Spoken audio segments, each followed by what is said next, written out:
Well, thanks for those who have joined. It looks like another person is joining here too. So if, I don't think the live streaming is going yet, but if somebody sees the streaming start and I miss it, then you can cut in and we can right away tell people that they can join the Zoom. So great. Well, I'm going to start in a little bit here. Welcome to this session on creation care in the Mennonite World Conference. We're happy that folks have been able to join us tonight in the United States, where I am, and I think most of the Creation Care Task Force, we have one in the United Kingdom. Welcome you on behalf of the Creation Care Task Force, and most of the members are here with us today. I want to start this session with a prayer that was written by a task force member and was published in one of our survey stories. And I'm going to share my screen right now for some slides that I'll be going through at the start here. So let me just read this as an opening prayer. Creator God, we come to you. Oh, sorry, let me go to the next slide so you can see the text for it too. Creator God, we come to you in the name of Jesus Christ, desiring your redemptive kingdom to come and your will to be diligently done here on earth as it is in heaven. We pray that the Holy Spirit may empower believers to recapture the vision of what you saw when you said what you had created was very good. Oh God, raise us all to be compassionate witnesses to one another and the environment as we lift up the beloved community to walk in a new humility, meekness, and love. Oh God, breathe on us once again. In Jesus' name we pray. Amen. Good, so my name is Doug Graber-Neufeld. I'm the chair of the task force here, and I'm a professor at Eastern Mennonite University in Harrisonburg, Virginia, USA. I work with sustainability, and I also direct the Center for Sustainable Climate Solutions, which is an Anabaptist organization that seeks to advance thought and action on the climate crisis. I will let the other members of the task force introduce themselves a little bit later. I'm going to talk a little bit about some of the things that we have found out thus far, and so that will give them a chance to think a little bit too about what they want to say as they introduce themselves. We have 90 minutes, I think, for this session, or now about 80 minutes, and we look forward to a discussion with you about how Mennonite World Conference can engage these important creation care subjects. So we're presenting some during this period, but we hope that a lot of this or most of this will actually be discussion time. We want to start by talking a bit about what the task force is, our history and mandate, and who is on this task force. We then want to talk a bit about what we found in this creation care survey that we sent to Mennonite World Conference members around the world. This was an effort to understand what churches think about creation care issues, what they're doing, and what they would find most helpful as they try to further engage with this topic. And then we want to use the rest of the time to get your input and for an open discussion to hear your thoughts on these items. This is important for us as we decide how to do our work and as we work with Mennonite World Conference on how they should engage with this topic. So as I go through these first sections, just be thinking about what questions or thoughts you might have as we can have some conversation. As a task force, we believe passionately that taking care of our world is part of our faithful calling as Christians. There's an incredible beauty in this world, and yet there is this groaning of creation that is buckling under the weight of human impacts. This is important work as our brothers and sisters feel the impacts of these strains, and as our natural kin, the animals, plants, and all parts of the earth are increasingly pushed aside. So what is the Creation Care Task Force? I'm going to go to the next slide. Here. So this task force is a body of 7 individuals that was created in 2020 in response to a call from some in Mennonite World Conference that felt like Mennonite World Conference was called to a more robust response to these crises that surround the created world, and in particular in response to the reality of this of climate change, of this particular crisis.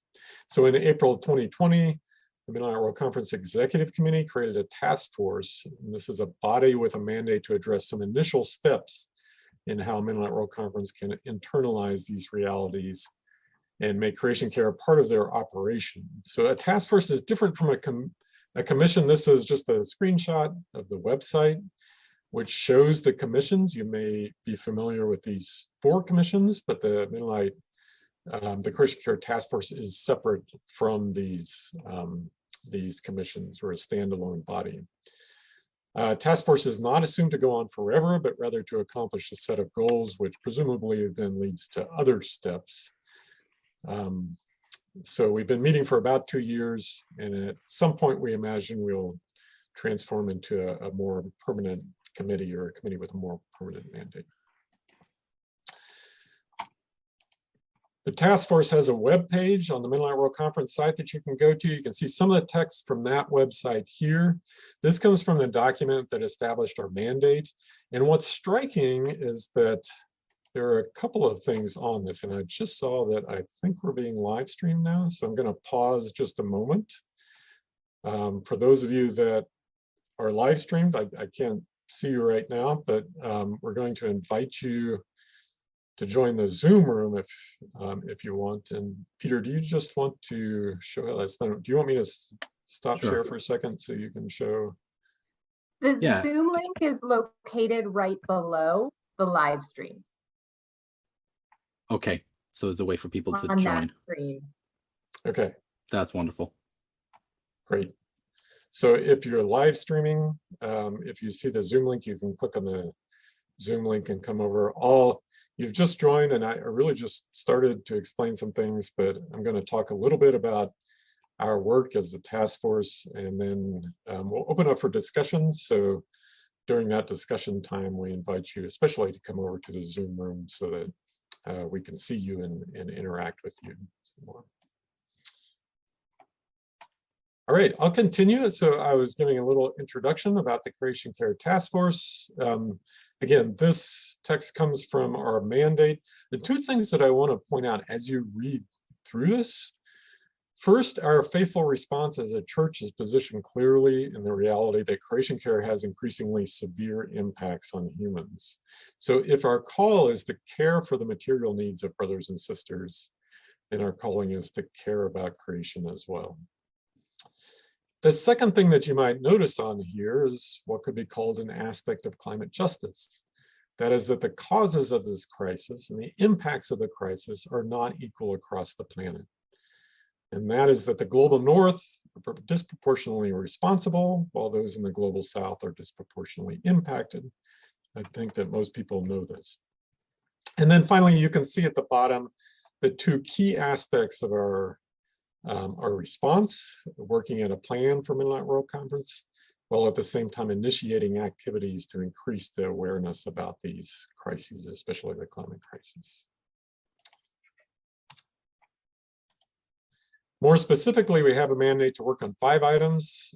You can see them here. I'll go ahead and just read some blurbs from these. So the Creation Care Task Force works with Midnight World Conference to increase the awareness of the climate crisis, to present practical ways to increase ecologically faithful living, to explore how represented countries are being impacted, especially by the climate crisis, to encourage the development of biblical and theological resources and capacity, and to develop a strategic plan for Midnight World Conference. So these are the things that we are working most closely with as we go forward. As I said, the commission consists of 7 members. So they're representing each of the regions for Midnight World Conference, each of the continents, plus an MCC representative. These folks will introduce themselves a bit later in response to some of the things that I'll continue to say. But you can see them here, and I'll just point out at this point also that most of the folks are here. I think there may be a few missing. And then on the right is Rebecca Fries, who's no longer with the task force, but she deserves a lot of credit for the early work. David Nussbaum, who might be on now, I'm not sure, has taken her place. And I apologize, I don't have a picture for him. And then finally, in terms of our group, I just want to comment on a few quick points, which I think stand out for me. And the first is that it has been a blessing to have good support from the executive committee and the leadership of Mid-Atlantic World Conference. It seems clear to me that there's a general appreciation of the gravity of the environmental situation, both across the church from the congregational level on up. So we do feel like we're supported. And second, it seems that most people do feel that the church isn't doing enough. This is a difficult problem that nonetheless is an existential threat. So we're kind of caught between knowing that we must respond, but not quite knowing, not being quite sure of what that effective response is.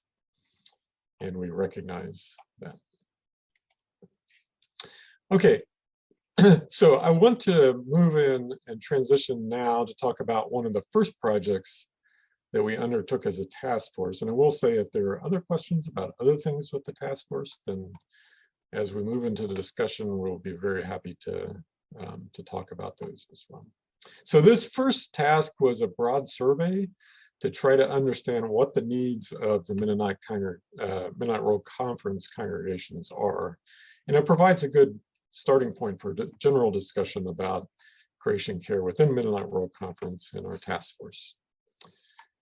So many of you probably took the survey, and we're very grateful if you did that. There were quite a few results that came out of this. So I just want to highlight a few of them that I think are the most relevant, rather than go through all of the results. We asked people questions in these 4 different basic categories that are shown up on this slide right here. So what types of impacts are people seeing? How are they feeling about those impacts? What would they like to know more about as they try to work with these issues? We had about 350 responses. Some areas like the US and Canada had more, others had fewer, but still we had a lot of responses from all areas, and we're happy to receive those responses from around the world. I will just say here also that hopefully some of you saw these stories, but if you haven't seen these stories and you want to read more about the results, you should go to these stories. There's a link at the bottom to the last story, which if you go to that story at the bottom, there's a link to these, to the others. So what we talk about today maybe just piques your interest, gets you interested in reading these stories a little bit later. Okay, so I'm going to move to the first result here. And actually, I'm going to just put this up and invite those of you who are in the Zoom room. I'll just pause a little bit and give you a chance to make some observations about the results, and then I'll say a few words. But you'll be welcome to unmute yourself and give your words or put something in the chat. This question here that we asked was about what sorts of impacts people are feeling with regard to environmental degradation or climate change. So the different types of impacts are on the left, and then the percentage of people that answered yes, they're feeling that, are across the bottom. So for instance, higher prices for food, about 55% of people said yes, they're feeling that as an impact. As you look at those, and the colors don't mean anything specific, but as you look at those, I invite you to, again, if you want to unmute and make any observation of what do you observe on here in terms of general pattern, or what might you observe on here that is particularly interesting. We'll just take a couple minutes if you'd like to say something, and then I'll move on. Yes, go ahead, Mark. I see you're. Well, I have 2 observations. The first observation is that almost all of these have to do with a general decrease in quality of life. Yep. The second observation is that I see no mention here of the psychological impacts. That all of these things, when I look at these, I immediately personally feel a lot of anxiety. At times I feel depression, I feel cynicism and hopelessness around this. Yeah. So those are my personal observations. That's Thank great. You. Yeah, that's a great observation. Yes, Heidi. Yeah, I have a question, not an observation. I'm curious what, I know you said the responses were from all around the world, but I would be curious about how different people from different parts of the world would rank these differently. And I expected some of the ones on the lower end of the scale, I expected to be higher. Okay. Like migration, drought, reduced rainfall, water availability. Right. So you maybe can't answer that here specifically, but I imagine this would look different if it was separated out into different parts of the world, right, and then shown. Yeah, yeah, yeah. No, that's a great observation. I'll have a few words about that in just a second here. And we did, Heidi, we did break this out by region. And I don't think I put a slide on here later that I could go to, but I know, well, I'm going to have to say, I'm not sure. I think in one of the stories, I think maybe we had it broken out. Good. Yeah, no, those are great observations.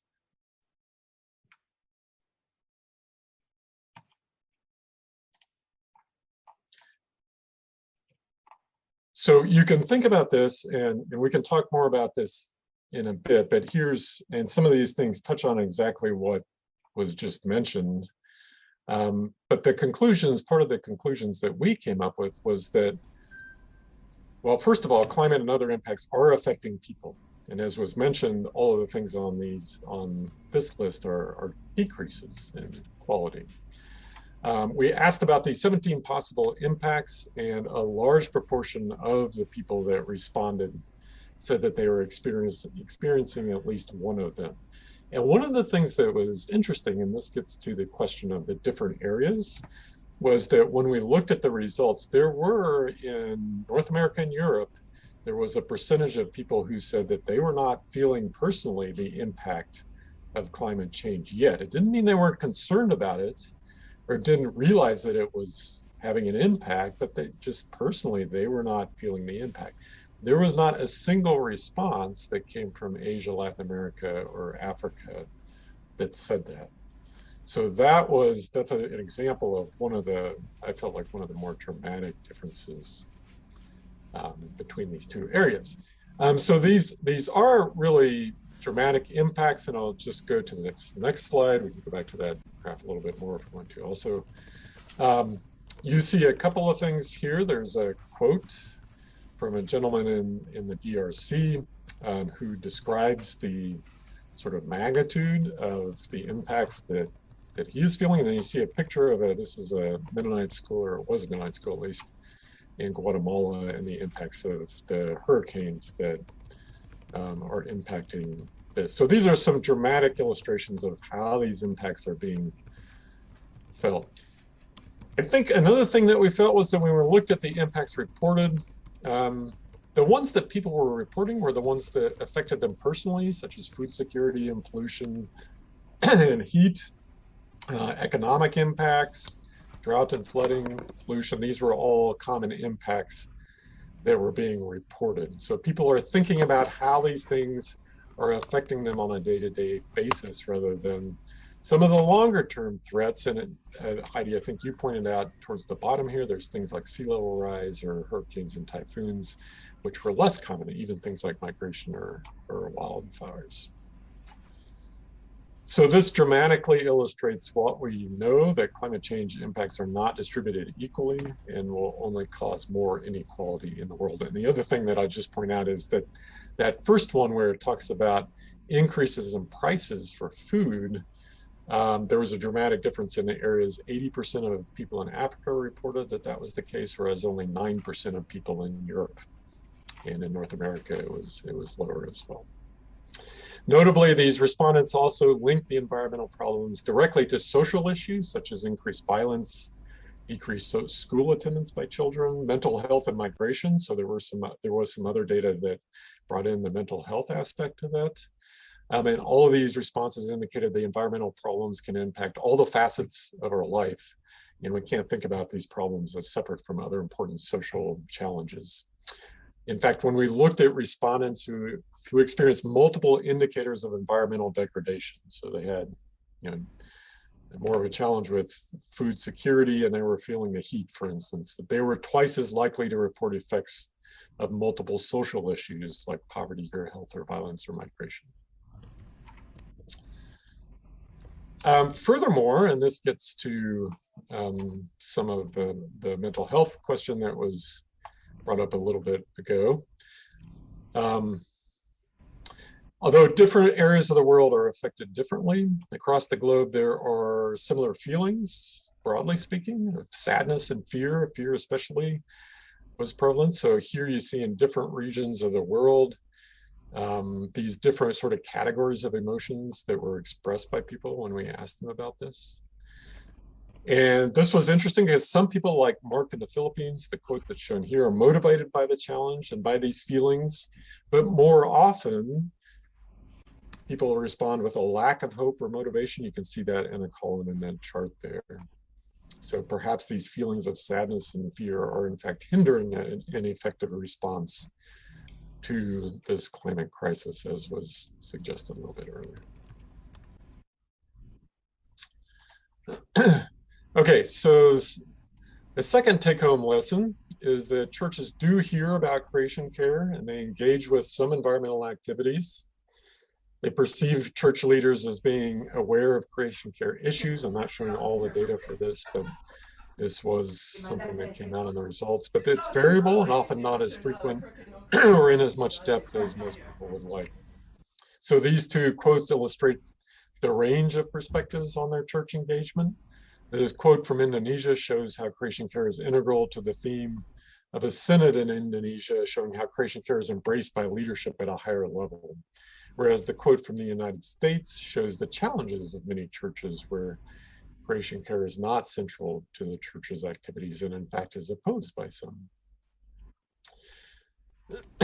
So what's interesting then is if you look at the specific actions that are taking, so here we ask churches, what have you done in the last 5 years? And again, we have specific categories. I'll just go ahead and tell you these things. We can have, again, more conversation later. But when we looked at these activities, they fall into a number of broad categories, and most commonly they report 2 general categories. So first, creation care is being integrated into prayer and teachings and Bible study and other worship activities, so more sort of theological or biblical or worship activities. So these spiritual or intellectual or emotional responses often do not directly reduce environmental impacts in the same way as other direct actions. And sometimes they're perceived as just talking about actions rather than doing it. But churches clearly value these actions and they should be acknowledged as critical aspects of encouraging church engagement on this issue. And then the second major area of church engagement is in practical activities like planting trees or cleaning up waste and pollution. The ones that were highest there, all of these represent sort of socially acceptable actions that are relatively easy for churches to do together. And they have co-benefits like having better health and cleaner surroundings or having cost savings from reduced energy. And engaging with these actions are a good way for churches to begin having a positive impact on the environment in their communities. There are other categories that receive less attention. So advocacy activities, for instance, such as political engagement, are less common. Activities such as changing transportation modes or reducing energy use or other patterns of consumption, some of these fell a little bit lower, but they're critical areas of change for society that have a real impact, and the church should consider how these activities can in fact be increased. So to reiterate, the churches are doing good things, but I think many people would feel that they're not doing enough. When we look at what churches are asking for, so this is a similar list, only it's asking not what they're doing, but what they would like to learn more about. We see a similar pattern. Again, in this case, color-coded green are some of these more direct activities, and color-coded blue are things like what they would do to incorporate creation care into worship or into Sunday school or into Bible study. Okay.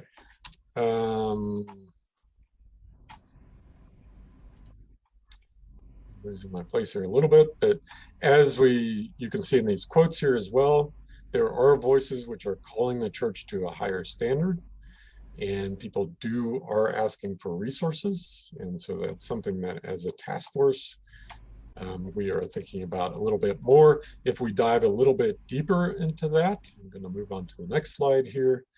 And this will be my last slide showing results. There were 3 general categories of things that people were asking for. So one of them was requesting resources such as written resources that would help the church. And this was especially common in Asia, Africa, and Latin America. So this mirrors how the churches are already attempting to engage with creation care, as we saw earlier. Respondents also frequently asked for stories of how others are being affected by climate change and for inspiring stories of how churches are responding. This was especially common in Europe and North America. And then finally, another common theme was a desire for the church as a whole to be just more aware and sensitized to creation care more broadly. So that, in other words, church bodies are internalizing creation care in a more obvious way. People want to sense that the church is supporting their efforts and they're not just out there on their own. So that, in very brief, is some of the main results. I'm going to stop now with my own introduction. I'm going to give the task force members a chance to introduce themselves and maybe respond a little bit with whatever thoughts they might have. And then we'll have a chance to circle back around and think about some questions and have a broader group discussion. Okay, so, and for those that are streaming, you can either email to that email that I had on the slide, or you should be able to click a button down at the bottom again. Okay, so I'm going to go ahead and just pick who I see first on my list here from the task force to introduce themselves. So Anna, I think I see you first. Would you like to go ahead? Sure, I can start off the introduction. So good morning, good evening, good afternoon, good day to everyone, no matter what time of day you're coming in from. My name is Anna Vogt, and I'm very glad to be the member of the task force that represents Mennonite Central Committee. So I am based in Ottawa, the capital of Canada, and I'm the co-director of MCC Canada's Peace and Justice Office. And it's the space in Canada where we engage in advocacy with the federal government of Canada around issues of importance to MCC partners and MCC supporters. And so one of those areas that we work on is actually climate change, encouraging the Canadian government to take action and work for a more robust climate policies that help to address some of the bigger structural causes of climate change, as well as supporting local communities who are dealing with the impacts of climate change. And as well as MCC, and one of the reasons that I'm actually was appointed to the task force is that MCC as a whole has actually, let me pull it up here. One of our strategic directions for the next 5 years is actually to care for God's creation and support communities harmed by climate change. I think I was struck again as Doug was sharing some of the results of the survey by the kind of the way that climate change exacerbates a lot of the challenges that already face many communities, many churches around the world. That in spaces where MCC is working, where the global church is already working, climate change is making some of that work, from conflict prevention to relief in times of disasters, even more challenging. But I think also, as I look at the results of the survey or the conversations we've been in as a task force over the last few years, is also to see the desire of the church to work to respond. All of the practical ways that churches are engaging. And I think for me, one of the joys and the challenges of being part of the task force is thinking about how can we come together as a global church? What is our role and what is our responsibility as stewards and also as a community and as we respond to these challenges? So I think I'll stop there, but that's a little bit about me and my participation. Great, thank you so much, Anna. Okay, I'm just going to go around my screen again. Jennifer, would you like to take a few minutes. You're muted, Jennifer.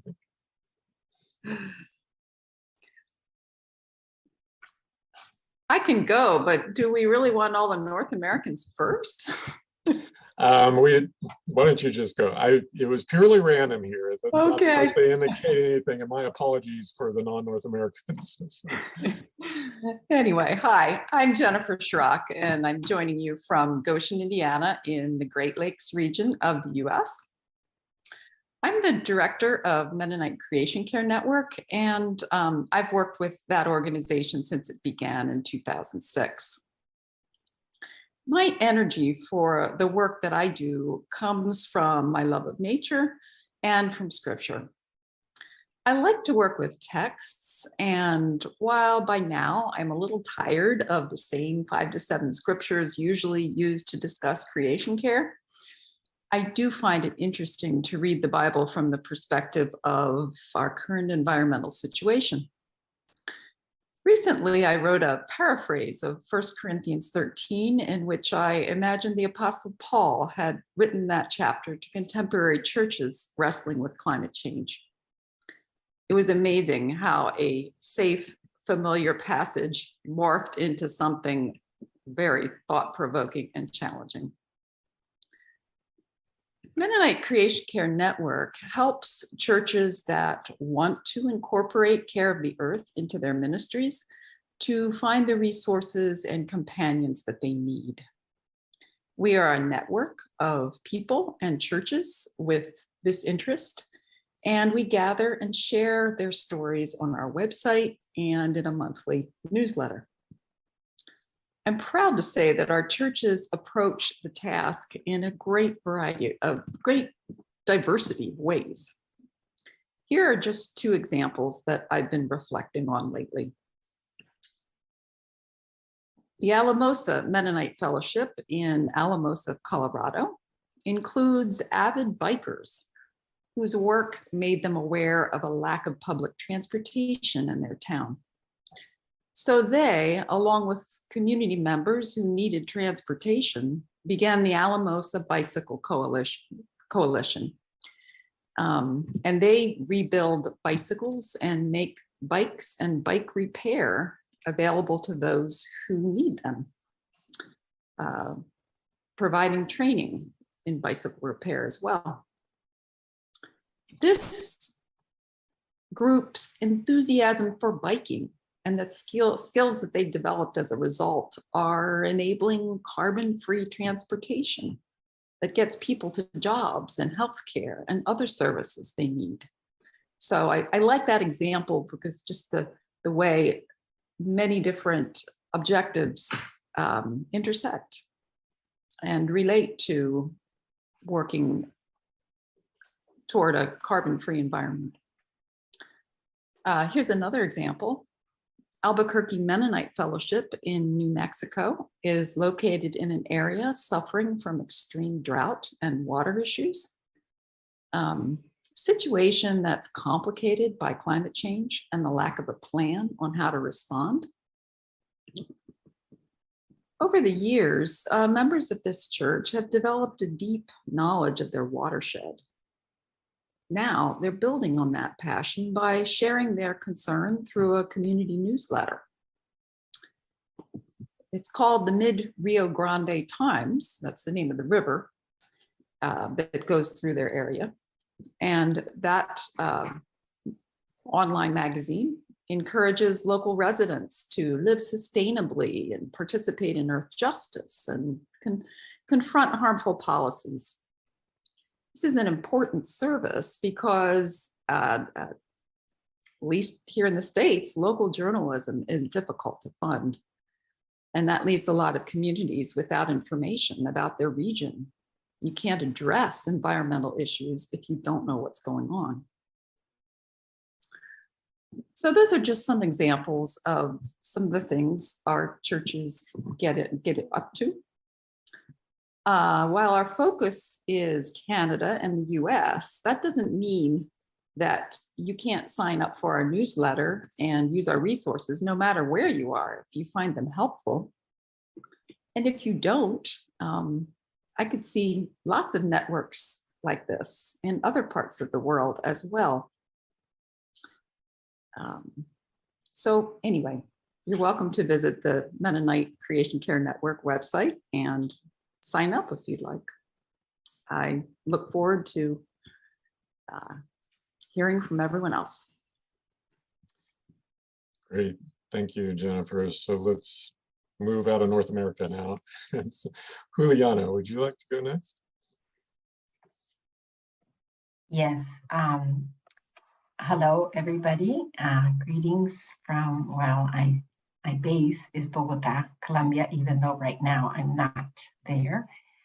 Please raise your hand, Doug, if I'm by any chance my internet is not working so well, but I will go ahead if I don't see any hands. My name is Juliana Morillo, and my husband and I are missionaries with an organization called Latin Link. And we are missionaries at present in Colombia.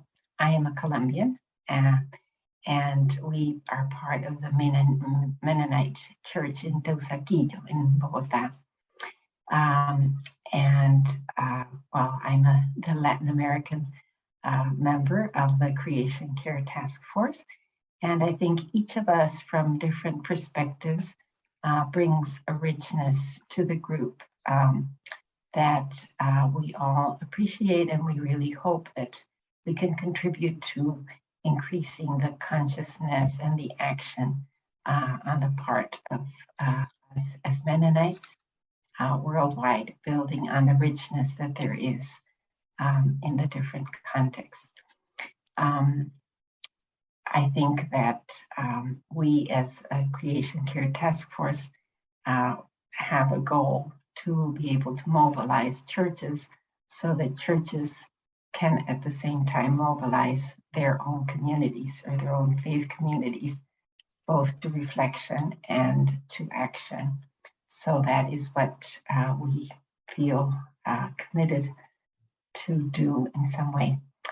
From Colombia, and supported by the Mennonites in the US and in Canada, we have started a small pilot project to help a number of churches. Initially, it's a pilot project, so we're starting with Mennonite churches and a few other people from, or churches from other denominations, mainly in Bogota so far, and a few other churches in other cities, in order to do a self-evaluation, self-reflection of how we are caring for creation, and to, based on that, build a small plan of action. And this we hope to be able to offer more widely in a Latin American context. So that is a small, one initiative that we're carrying out from our church, and then from, the base in Colombia.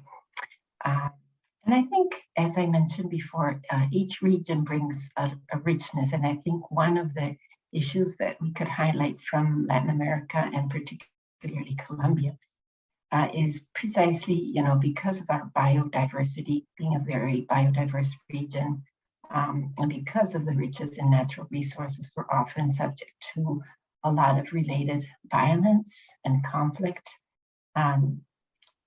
leading to suffering and violence. And so we see the strong link often between these environmental issues and violence, suffering, hunger, need, impacting other parts of the world.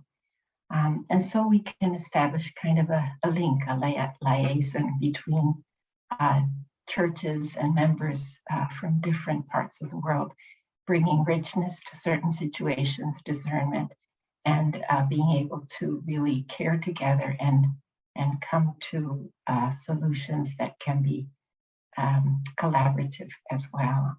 And I think I will save my other reflections for later when we're sharing a little bit more, but thank you for this opportunity to speak from this context. Thank you, Juliana. The connection sounds good. And then Sibyl Nakule. Beloved, I I seem to freeze there. I guess I'd also need an indication for when my sound is not good, because it looks like there's something wrong with my connection. Your sound is good. Well, I greet you once again in the name of Jesus and say I am the Africa liaison on the Creation Care Task Force.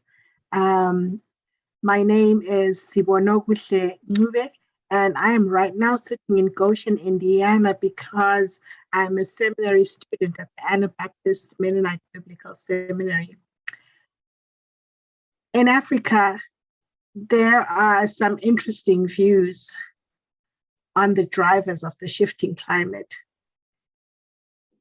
2/3 of those views from leaders that I've listened to during my almost 20-year career seem to allocate the reason to our spirituality.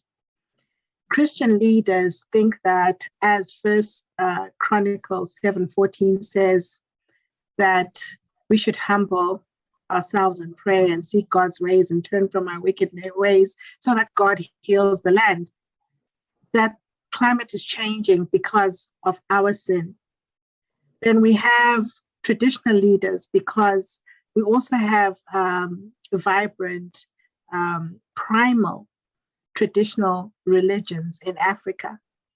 There are people who believe that the shifting climate that has brought untold droughts, untold floods, malnutrition, and protracted socioeconomic decline are caused by us failing to appease our ancestors via ancestral worship. And then there is a third of leadership who are aware of the geography, who are aware of the physics, who are aware of the dynamics as we would know them from the education system and from science particularly, that the shifting climate has its specific drivers, and some of those drivers are due to carbon-driven development, which we all have been beneficiaries to in different levels, or fossil fuel-driven development, that is. And so for me, as I sit with the task force, I have felt that just as we need to do in the global north, leadership in the global south needs to look at our theology, our spirituality, as well as the practical aspect, ethical aspect of our discipleship, so that we draw in creation care as a discipleship issue, as a peacemaking issue, particularly looking at its impact. It makes a lot of practical and urgent sense for us to live into creation care as discipleship. Some of those impacts, of course, have already been touched and were quite clear from the survey, like the waves of migration experienced throughout Africa, with migration from Middle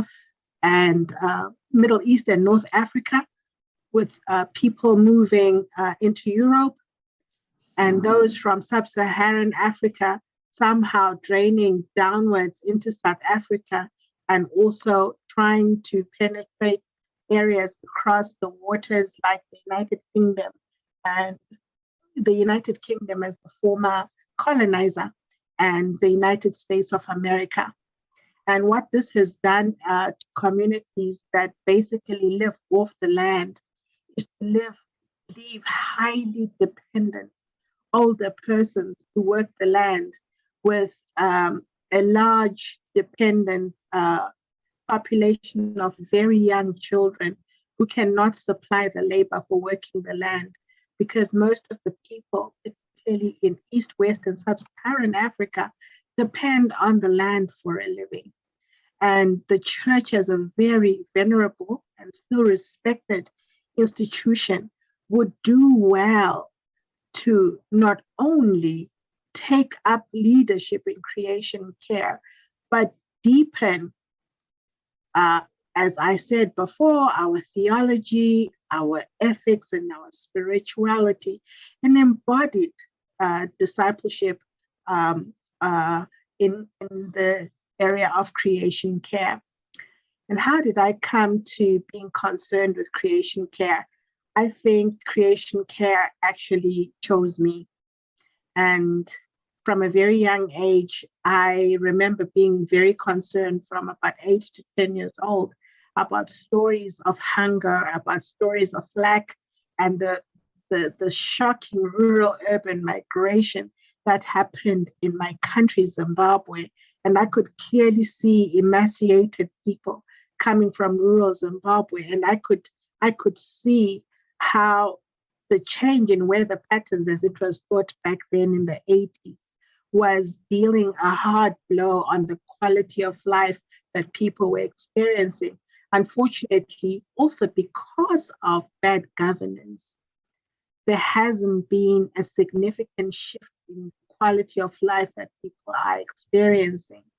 And so for me, something was born in my heart that I should be part of the solution.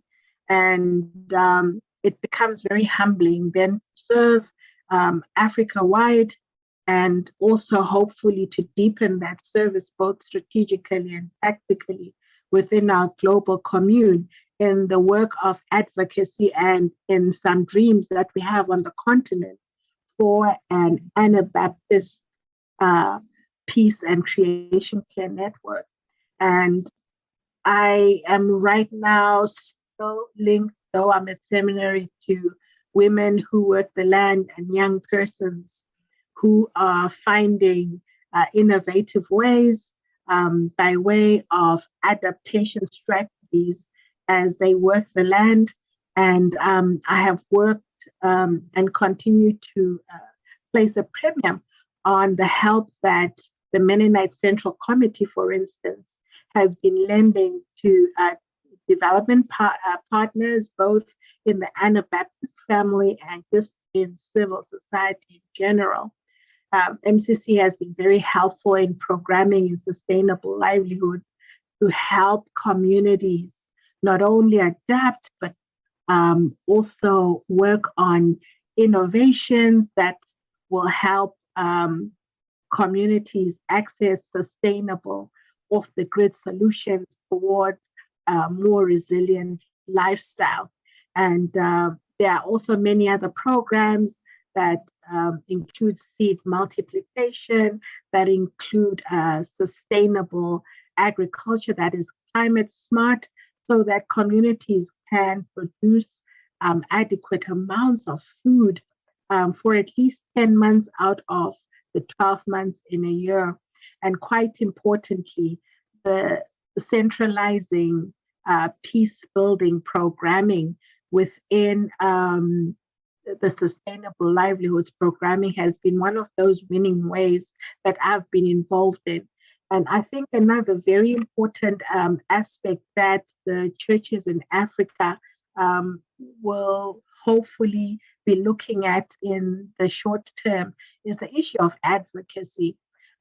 Governance is quite a dangerous business on the continent, but we need to engage in more nonviolent direct action, speaking the truth to power as best as we can, and particularly to the complex structures for climate finance governance, which we know have been prepared to assist communities that depend on the land for a living.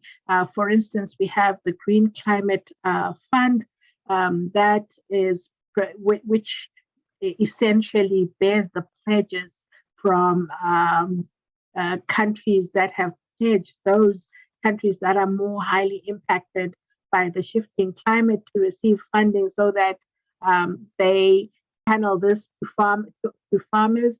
And because farmers are rural, remote, and distant from central government structures, I think it also becomes the work of the church to ensure that farmers know their rights and farmers rightly access what they should, because the well-being of entire communities does rest on the success or failure of our farmers. Thank you for listening to my stories. God bless. Thank you so much to all of those members. I want to recognize two other members, Nindyo Sosonko, who is now at Assembly in Indonesia. He's from Indonesia as well, so he's not able to join us, but I think that he's giving one of the ending addresses there in Indonesia, so invite you to make sure to join him. And then David Nussbaumer, who is the Europe representative from France, and he's not with us as well. So there's a couple of other folks. And then I'd like to, for us, I think we have about a half hour left to move directly into, again, some discussion. There are some suggested questions to think about right now. You've probably been thinking about various questions as we've been going along already. I'll put those in the chat as well so that I don't have to continue sharing my screen. As you're thinking about those, I just want to encourage you also to join us tomorrow night. There's another session at the same time. And a vote will be sort of the point person for that. And we will be talking about more about some of the specific stories of actions which are being taken around the world by different congregations. And so it'll be a good time to hear directly from some of the people that responded to that survey. Okay, I'm going to stop sharing the screen, but those questions are in the chat if you would like to respond to those. So I think what I'll do in the interest of time is go ahead and invite any response. If you need to think about it a little bit and we have a couple minutes of silence, that's okay also. But if there's something at the top of your head that you're ready to jump in and ask about or comment about, then let's have a discussion. Yes, Heidi. I'll jump in here. Thank Yes. you all. Thanks to members of the task force for your participation in this. I'm so happy to see this task force at the Mennonite World Conference level. And I'm going to go to number 3, the question number 3, if that's okay. That's fine. Yes. Yep. What Yep. You don't have to move in specifically order. see the task force do. Yeah. I think given the different perspectives around the globe and the different impacts in different parts of the world, it seems that a real crucial thing that the task force can do is to communicate what is going on in different parts of the world so that we in different parts of the world hear how our brothers and sisters in Mennonite World Conference are being directly impacted by climate change and what they're experiencing around creation care issues. I think that speaks louder than statistics or general information. So that to me seems like a key piece is to communicate among the parts of the wider church community to help us keep that global perspective on the impact of climate change. Yeah, thanks so much, Heidi. And I'm gonna resist the temptation to respond to every comment here myself, but invite other members of the task force maybe to respond with any thoughts that you might have. I would just ask if you can suggest along with that some mechanism that you think is effective to communicate. Maybe not now, but as before the session is over, if you can suggest 1 or 2 ways that would be effective ways of communicating or channels.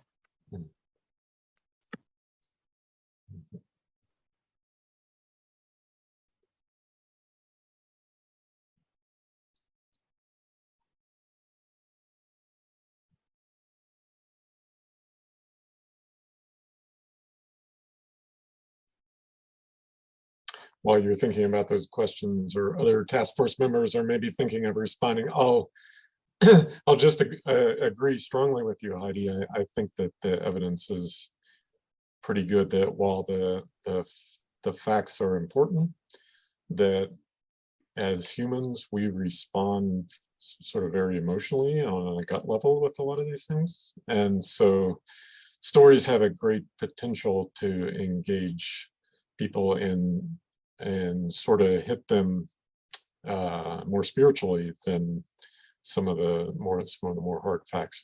Yeah, so I think you're absolutely right.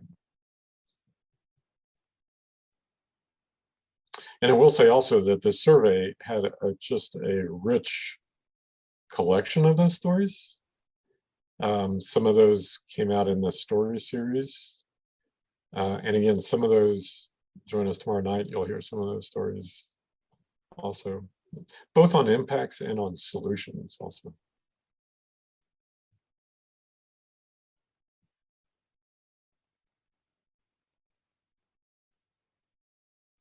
Yeah, Anna.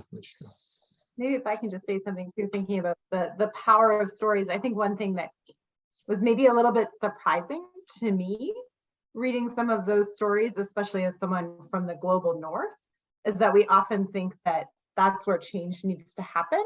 And kind of there's and I think there is a lot of change that needs to happen. But I think to me, what some of the stories do as well is help complexify things a little bit in a good way, of that we're all working to make change, that we all have the potential to do it.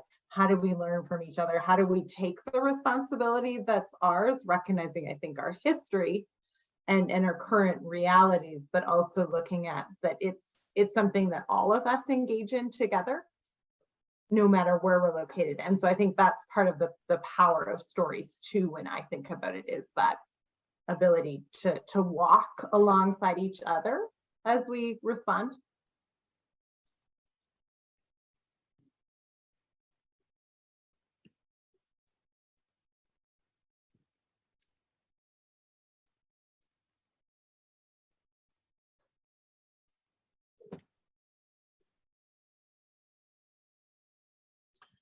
As we're talking about that last question about what specifically folks might envision that the task force is doing, I invite any others if you have thoughts as well on what you think the task force might focus on.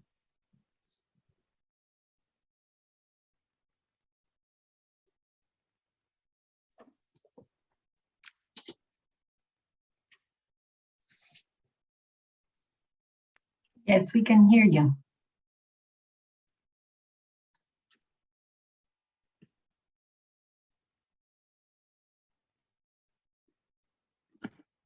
I would say in the next year, this is Jennifer again, I would like to learn more about how other parts of the world talk and think about faith in relation to creation, and more about, the resources that they have and that we could learn from.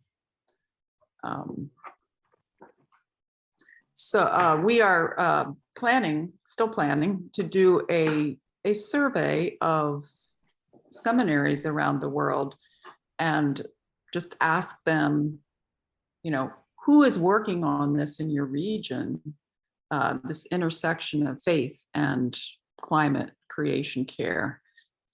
Is this included in your curriculum? How do you talk about it? And I think that will be a very interesting survey as well.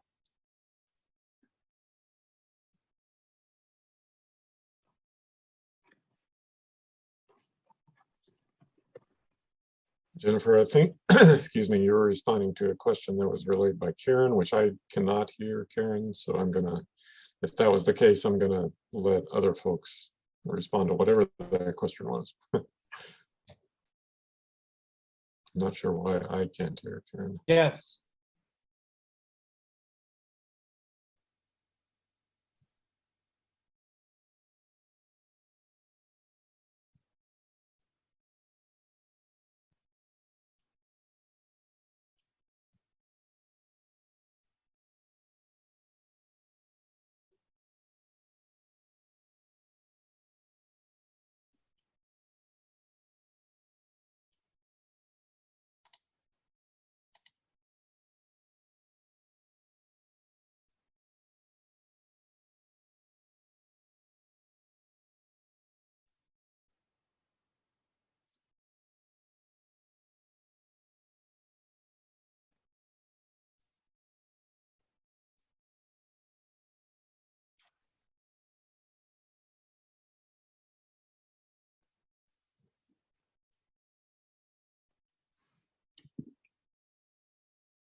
So maybe just following up on I think I figured out that I wasn't actually on the English channel, and so I heard the very last of that.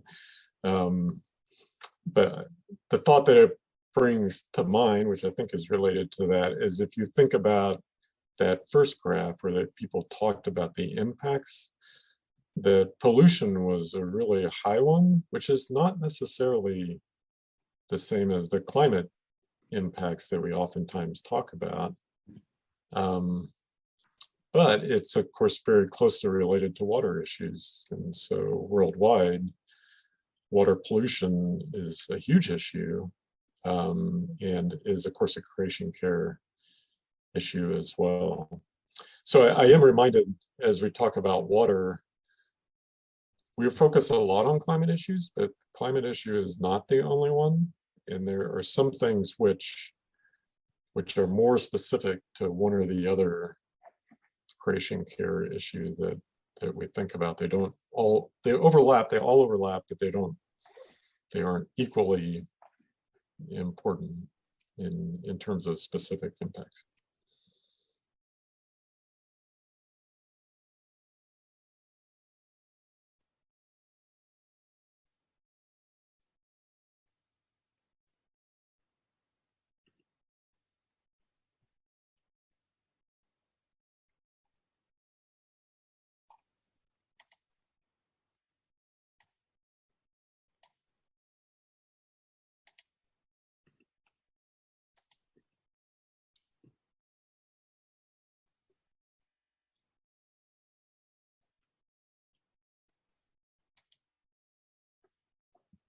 So maybe again, as folks are thinking about these different questions, just to keep some of this conversation going as well, maybe I'll invite some of the other task force also to respond to some of these questions. And I guess as we're talking through some of these, I'm looking at that second question too. How do organizations like Mennonite World Conference best engage with climate change? And maybe, I mean, again, just to start the conversation, again, maybe thinking back to a few comments about advocacy, for instance, even though Kulia, I know you had a comment about that in Africa and how maybe it's important, but it's, there are challenges, there are barriers to that. So that might be, one thing to think about, or specific individual actions as well. Are there ways that we want to encourage folks within an organization to engage? So I'll invite anybody to respond, including the task force members.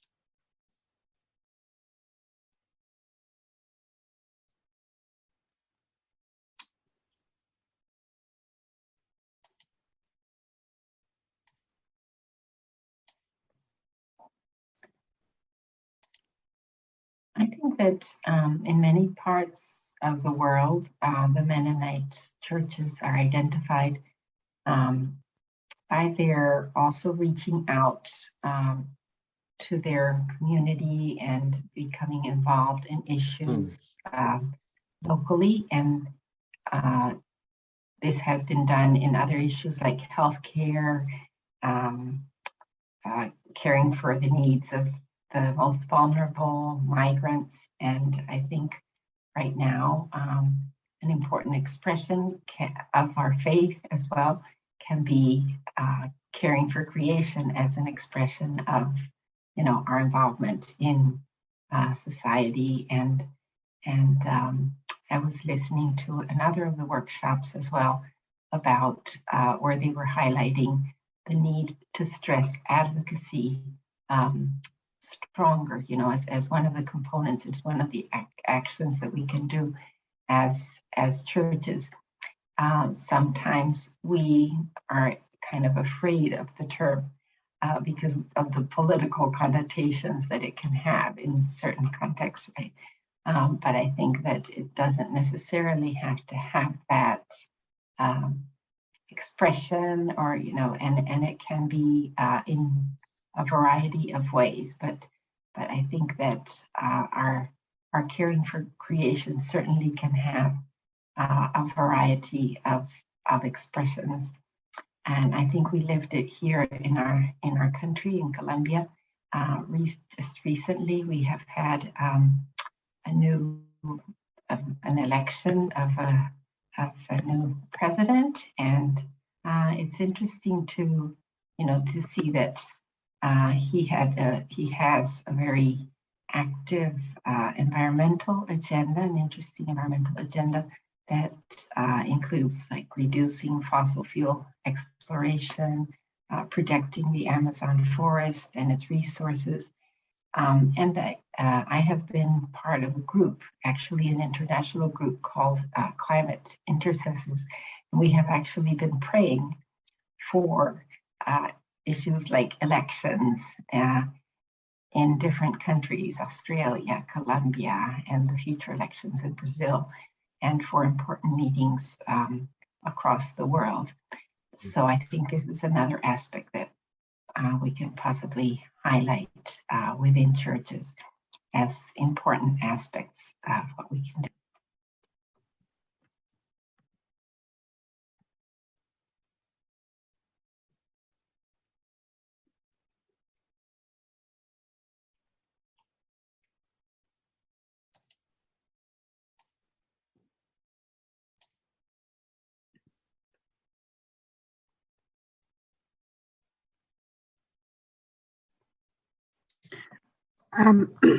I also think that due to the existential nature of creation care as a subject, and environmentally also zeroing in on climate change, I sense that as a global commune, we need to keep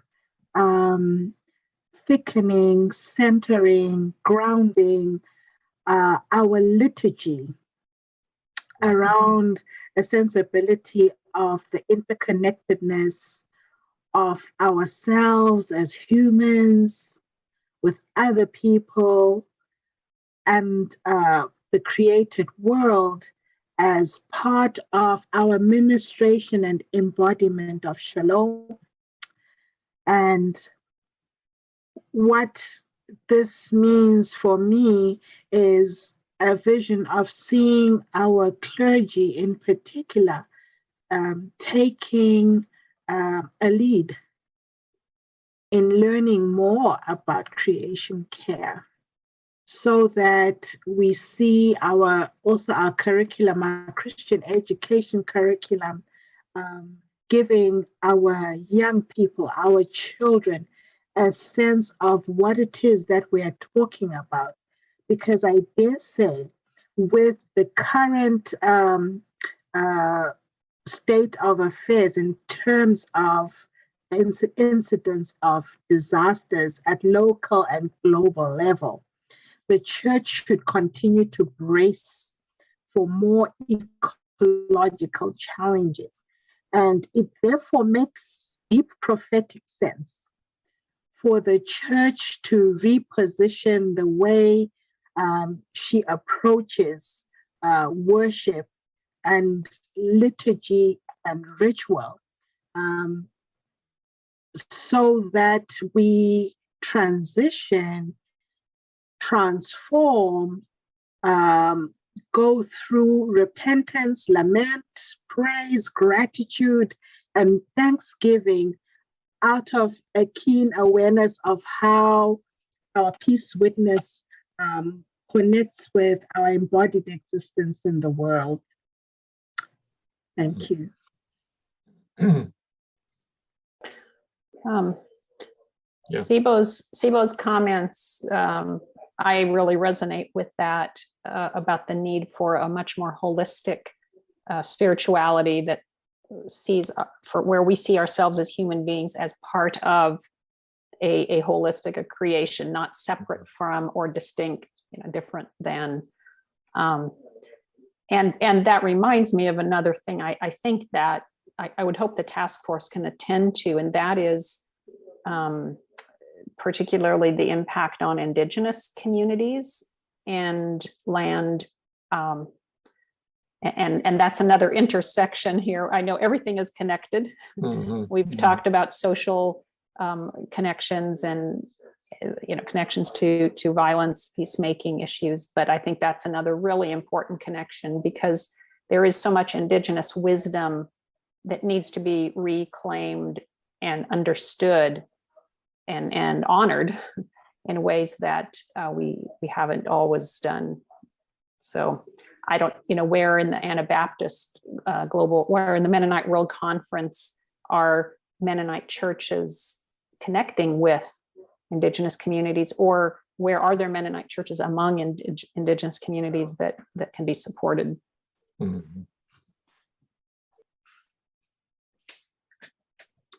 Yeah, those are all great comments. It brings to mind for me, when I think about Indigenous communities, that as we think, for instance, about the climate crisis, we often think about climate justice, which elicits the question of what sorts of obligations do we have to different groups, and we think often of groups around the world which are being affected more than we are as North Americans. I'm speaking as a North American, and that's very appropriate and that's needed. We also think about obligations to future generations. I work with students, and so I, for instance, hear a lot about that. But then we often should also be thinking about obligations to the non-human world. And I think that's maybe where Indigenous communities can be very helpful for us in drawing from their wisdom of, in that prayer that you saw at the beginning of this session, where they talked about kingdom, kind of a take on kingdom, but our kinship with the non-human world, which God has created as well, and our obligations to that. So that's where I think I've seen students, especially as they get interested in how Indigenous issues connect with climate change specifically. I think that's part of the reason for that interest. There's a question from the Spanish speaker. Yeah.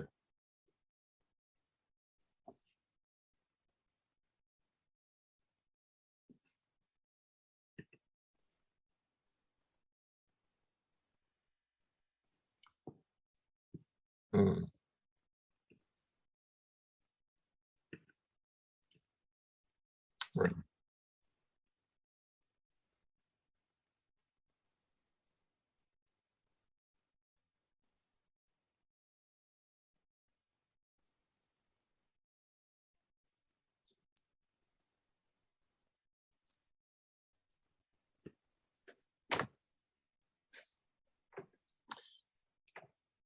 Maybe somebody else from the task force wants to tackle that.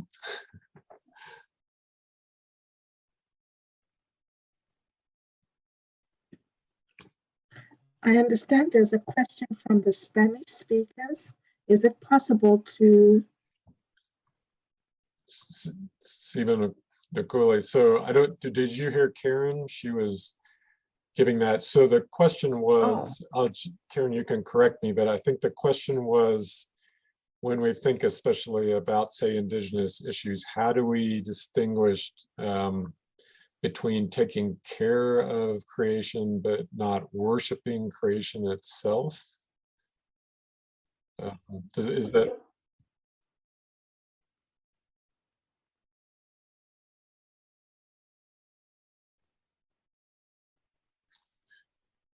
Right, okay.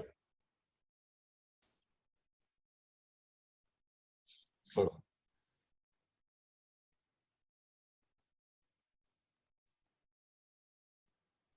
okay, yeah, Sue, I'm not sure if you heard that, but she was just reiterating that it was a question of how we can care for creation without feeling like we are worshiping creation itself. And then she was requesting that we speak slowly so that she can translate the answer back.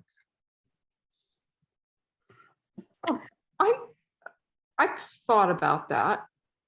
And I guess one response I would have is that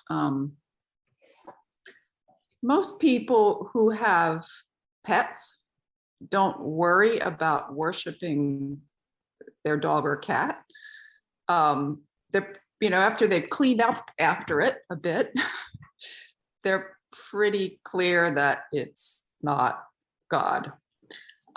Maybe some people spend too much on their animals here in North America, or do overemphasize them. I guess you could say there's such a thing of worship as dog and cats, but I think if you have an intimate knowledge of something and you also know God, you realize creation is not God. It's beautiful. It's something you want to be intimate with. It's something you care about and want to protect. But if you know it well, you realize those are two different things.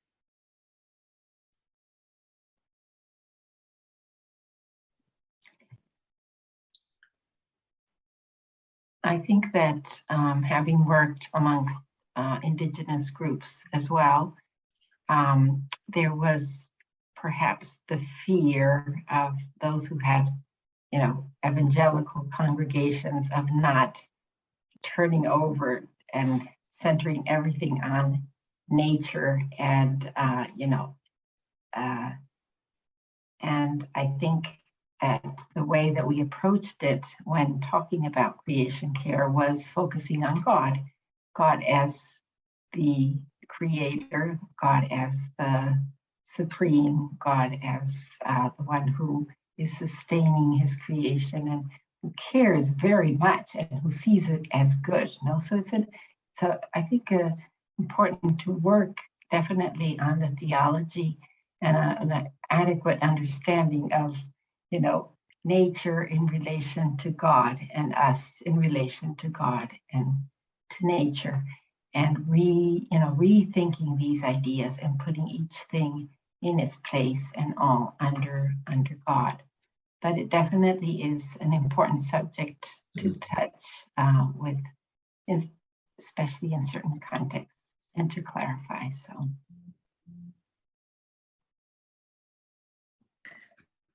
I really agree with my sister Juliana. It's like the pantheism, panentheism, right? I have found the shalom of God as a good organizing ethic within our peace witness as the Anabaptist community, giving good access or healthy access to the subject of creation care, because of the way in which Shalom articulates God as creator of the entire universe, God as being concerned out of God's loving kindness for our well-being and the goodness of creation, that when God created, God said everything was good. And so the issues of well-being, the issues of justice, and the issues of positive peace all carried on the backbone of reconciliation and healing, beautifully flow out of our shalom ethics as the Anabaptist community. And I think perhaps we also need a renaissance. We also need a revival of what we mean in our local, that is our local and global community, when we talk about our historic peace identity, or our identity as a historic reconciling church or historic peace church, and particularly the way in which we all can embody God's shalom within the different details of our environmental context or our creation context.